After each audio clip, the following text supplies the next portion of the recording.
Share the joy. It's getting closer to Christmas, although when we are in the joy, every day is Christmas. But here we are, cracking open a new month in December and made the turn from Thanksgiving and heading towards Christmas and the new year. So I was pondering today about the meaning of Christmas. I'm down in Mexico here, and I have to tell you, they really seem to celebrate Christ and the birth of Christ all month long. So the celebrations have begun here in Mexico. You gotta love the culture that is rejoicing and celebrating Jesus already here, beginning of December. And when I think of the Christ, I think of this deep feeling of stillness, of divine silence. And a lot of us have grown up with those songs. Last night, I believe it was, I had Celine Dion, her version of Oh Holy Night playing. And ooh, I was just getting shivers up the spine with her singing Oh Holy Night. And a lot of us are also familiar with the song Silent Night. All is calm, all is bright. When you think of the Christ, it's this beacon of light that is pure love, pure agape, unconditional love, and it's just the still point. It's just the stillness of the holy instant. He's teaching us that our love and our life is as radiant as a star. It just shines and shines and shines forever. And we can start to just remember this stillness when the world and the ego tempt the mind to busyness and distractions and busy doings, like lists of things to do and tasks and so on and so forth.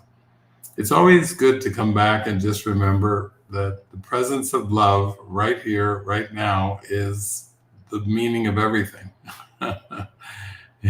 If we're saying our purpose is forgiveness, the forgiven world is a very still mind.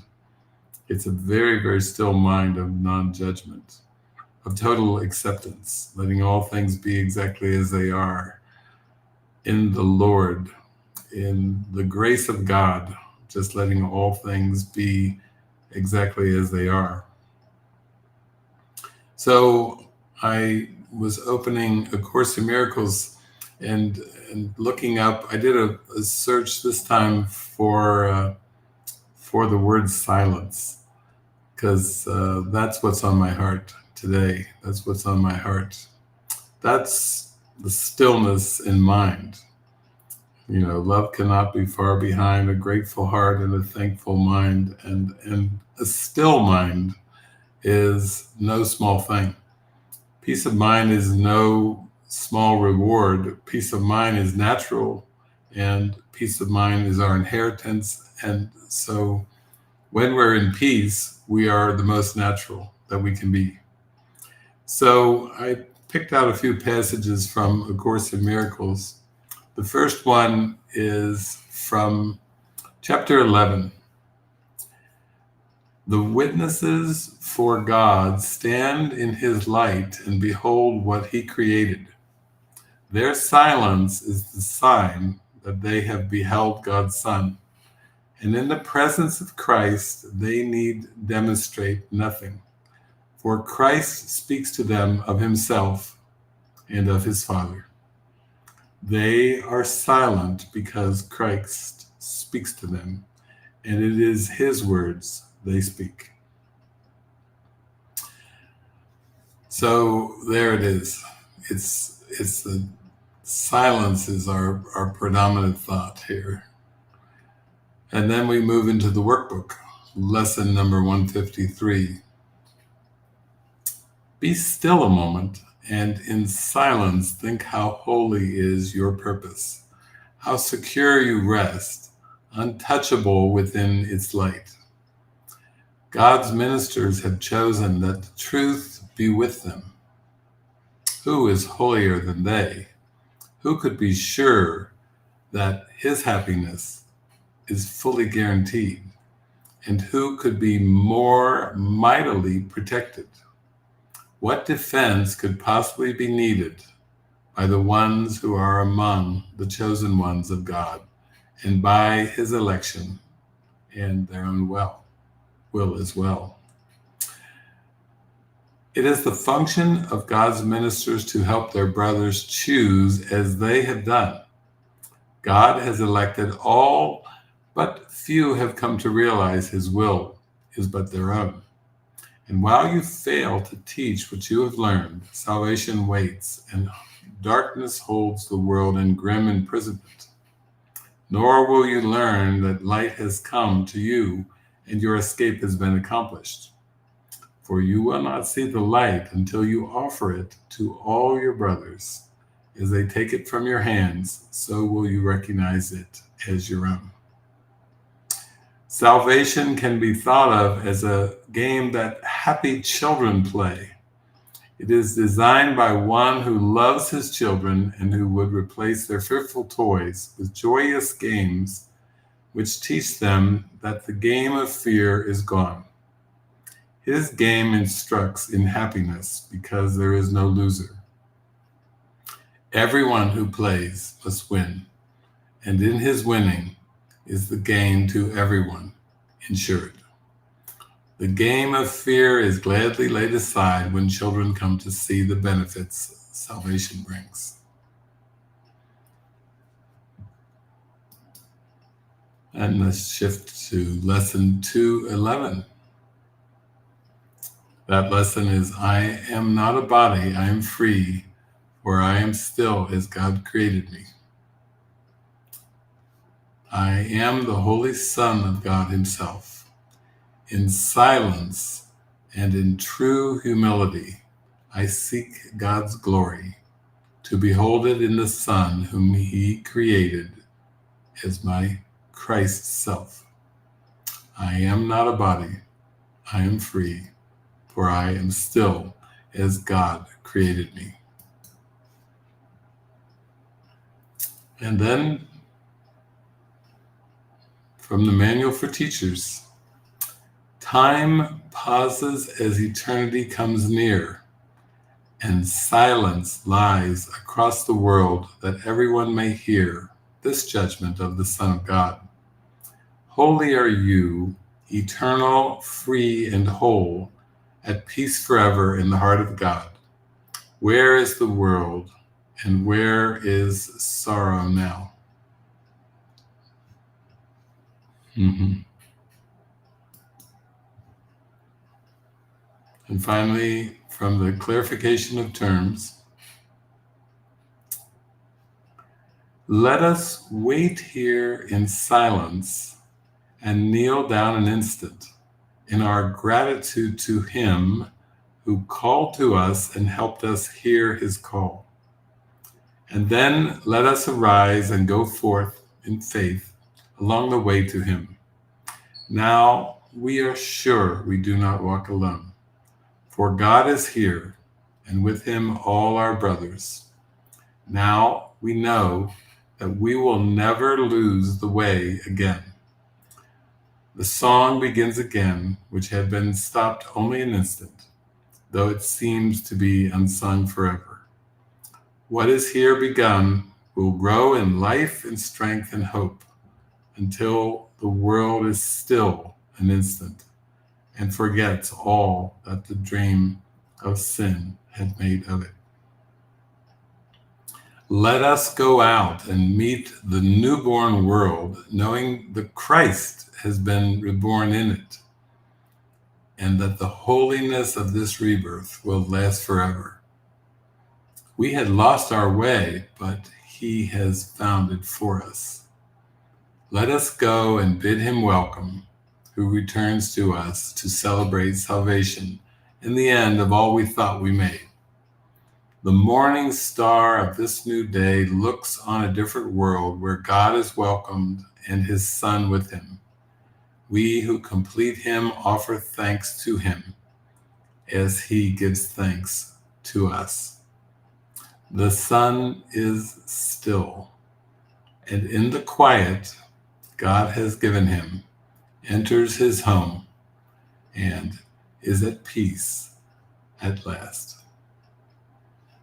Beautiful.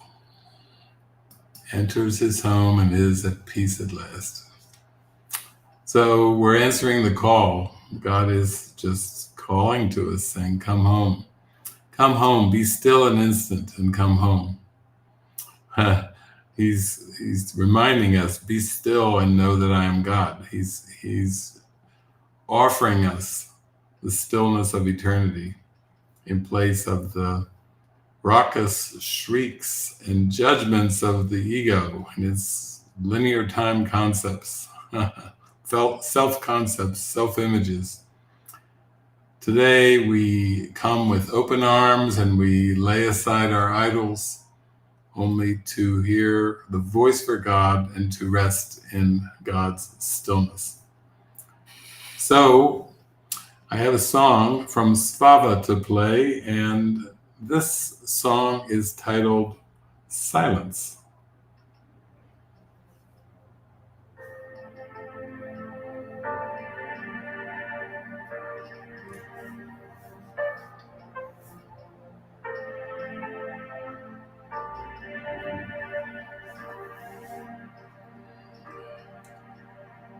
There is another way to live this life, surrounded by love and let Jesus thrive. Rest in His glory, least from worry, safe in His arms. Silence I hear everything. Silence I feel everything. Silence I see everything. Silence I rest in God. All illusions I used to believe, gone with the wind and disappeared. All that is left is truth in my heart. I am all there is.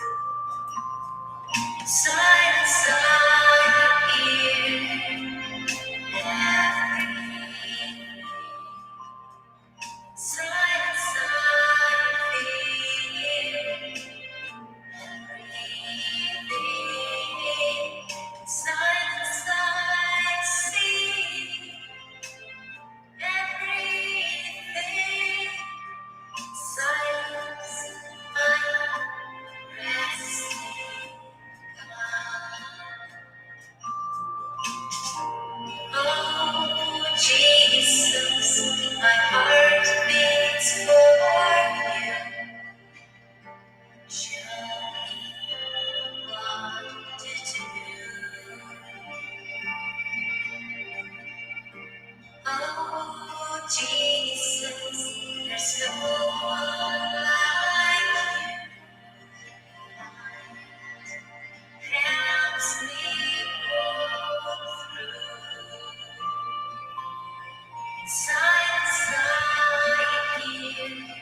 Hmm.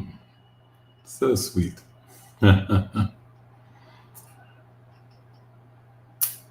Well, I thought we would listen to a little bit too. There's some amazing meditative and deep, prayerful workbook lessons in A Course in Miracles, and I thought we could listen to a bit of lesson number 109, which is I rest in God.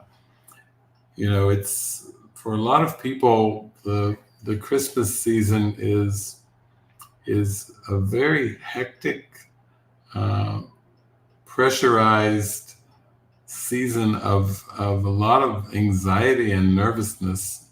And it is facing some fears and some guilt and shame that have been buried deep in the unconscious. And it's interesting that really Jesus is calling us into this a still state of mind. He's calling us to bask in the silence. He's talking us to just open our hearts to the grace of God and just let go of everything we think and think we know, and come with holy, empty hands unto our God. So really, this is the season that Christ calls us into divine stillness and divine oneness, to know the Spirit directly. And the ego is using the season for all kinds of ego goals: commercialism, getting presents, uh, fame, fortunes, pride, uh, and really just to reinforce special relationships. That's not a very lofty goal for the time of Christ, which is just the rebirth, the remembrance of love and of unconditional love in our hearts. So let's listen to a little bit of Workbook Lesson 109, I Rest in God. Just take a minute to just still your mind and be as open and as receptive as you can be. Take all of your mind, just tell it, I am open to receive.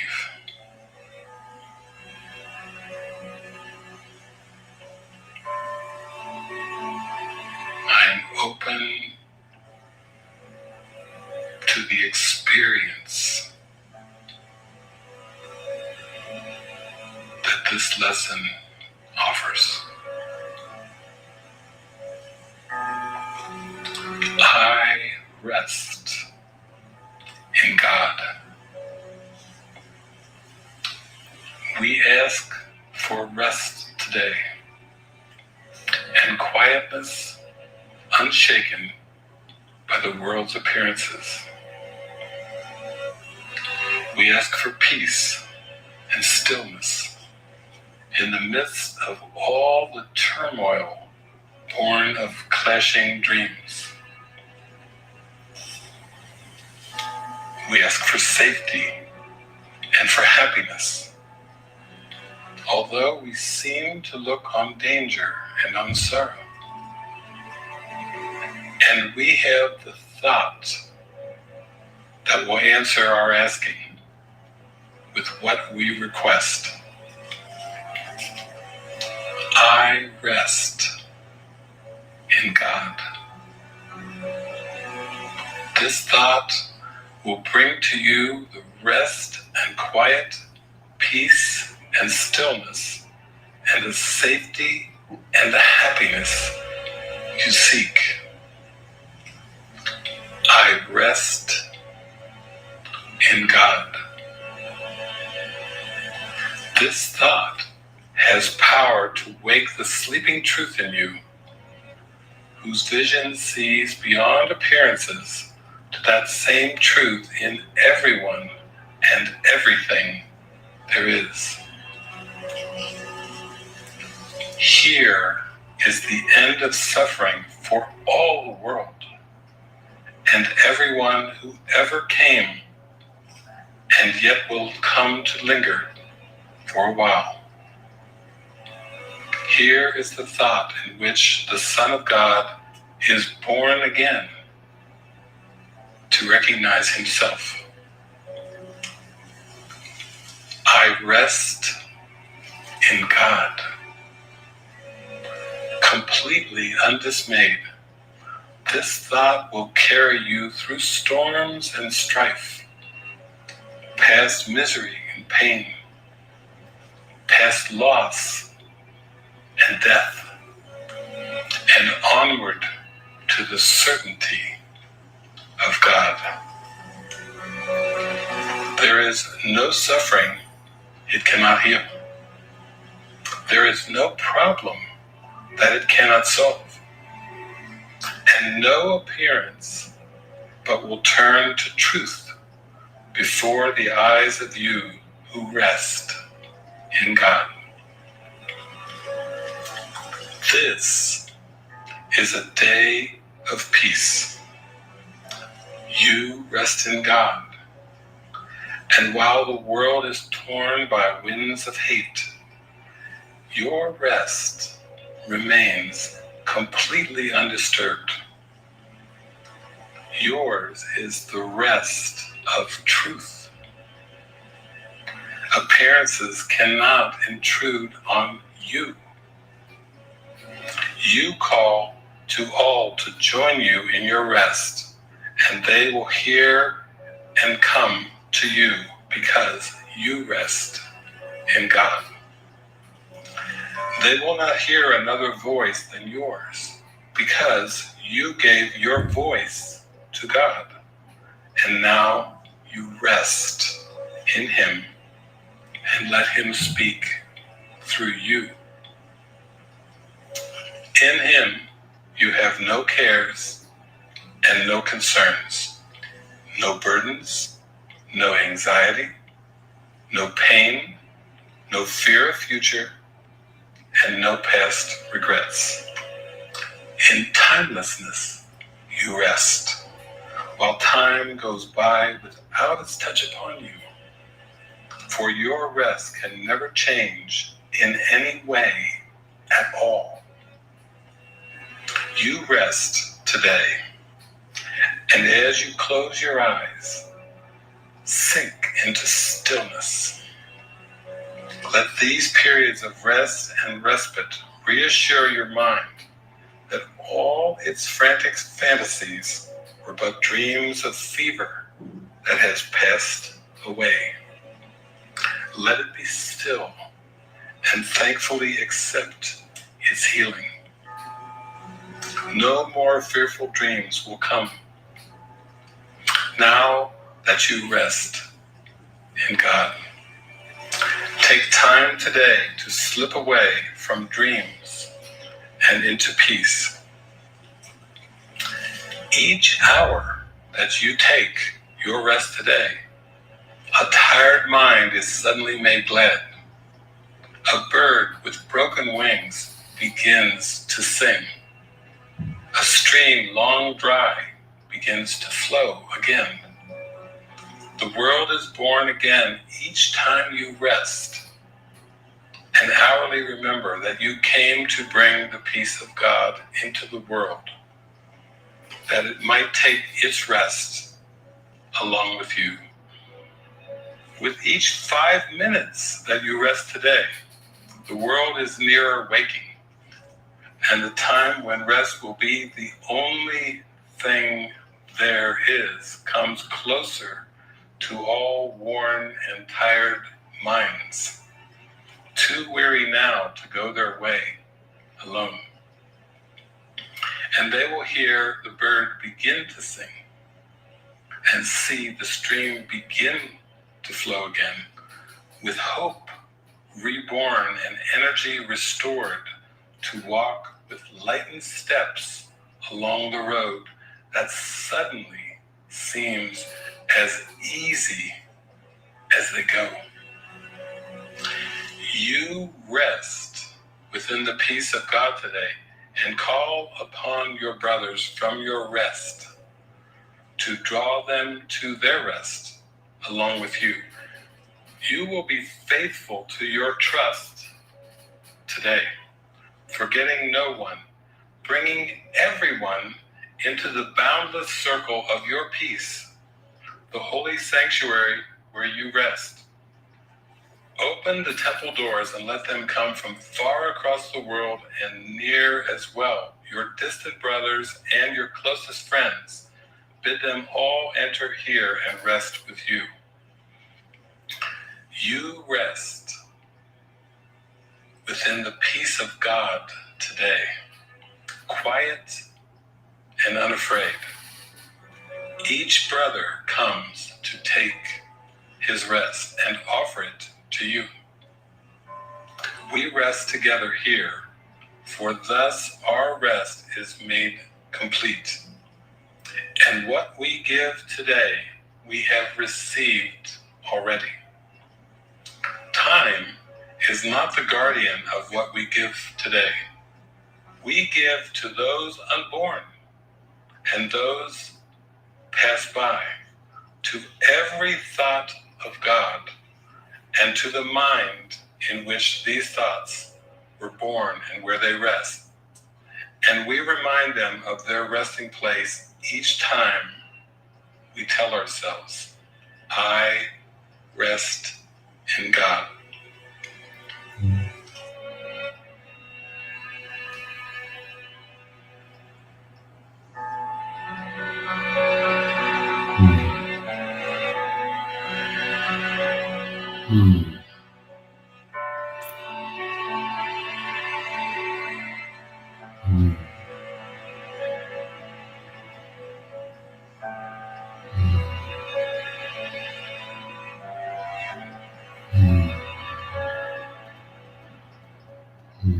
Beautiful. Yeah, that meditation is available on YouTube, so you can just type my name in, David Hoffmeister, and I rest in God, and then that's kind of a nice deep meditation to sink into. There's a song, the 12 Days of Christmas. Maybe as we move along a little closer to Christmas, you can do your 12 days of I rest in God. You're standing for the stillness of heaven, not for all this ego stuff, material greed and and special relationships. Let's go deep into our heart and remember the Christ. Yeah, that's the purpose of this season, is to remember our identity as Christ, the perfect being that God created perfect and eternally. So thank you so much for joining me. It's a blessing to be with you. And already I'm feeling in the Christmas joy. So I'm already wishing you a Merry Christmas. And let's just roll deep into our mind, into silence, because that's what this is all about. So God bless you.